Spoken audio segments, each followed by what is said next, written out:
The vanishing young home buyer. Where did they all go? Let's find out. I upgraded my phone yesterday, and the salesman was a really nice, curious young man. It was honestly really refreshing to have a nice conversation while buying my new phone. He asked me questions about myself and my profession. We got to talking about real estate. Then he started asking all the typical home buying questions that a first-time home buyer would. I thought to myself, man, this kid's not that young. He's probably mid-20s.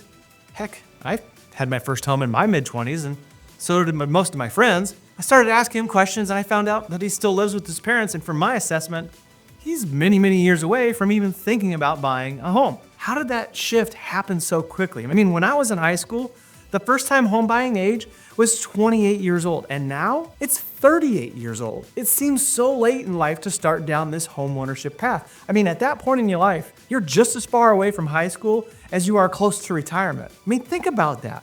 Many of you watching are close to my age, maybe a little younger, a little older, but think about the millions upon millions of young people that have been taken off the home buying map in just a few short years. We talked a lot about the impact of the locked-in effect and how that's kept millions of Americans locked in or out of the market. This massive increase in first-time home buying age is only compounding the real estate slowdown in a massive way, not to mention the impact on the younger generation. We all know that homeowners have a net worth that is 40 times greater than that of renters. Young people are missing out on that, but why? Obviously, the big answer is home affordability.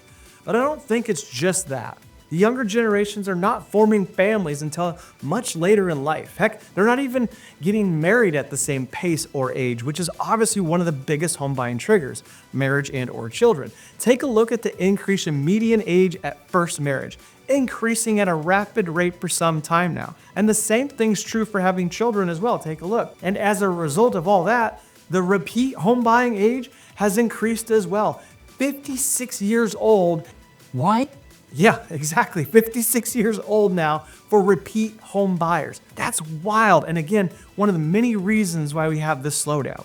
It was like clockwork back then, and you can see it in all the graphs. People got married, they had children, and then a few years later they bought a home, but not anymore. And if you don't think this is having an impact, think again. Do you remember when interest rates were this low? Hey, I got one message for you. Subscribe today.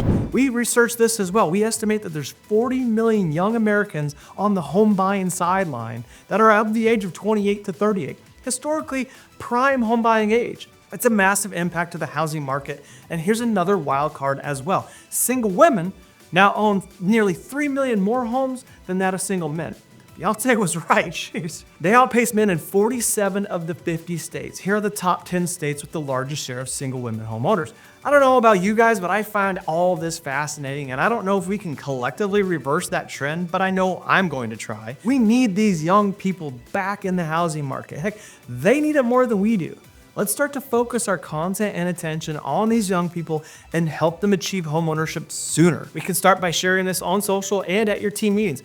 We need to fire up all the realtors and all the lenders and go educate all those young people. See you next week. Hey, get away from my car.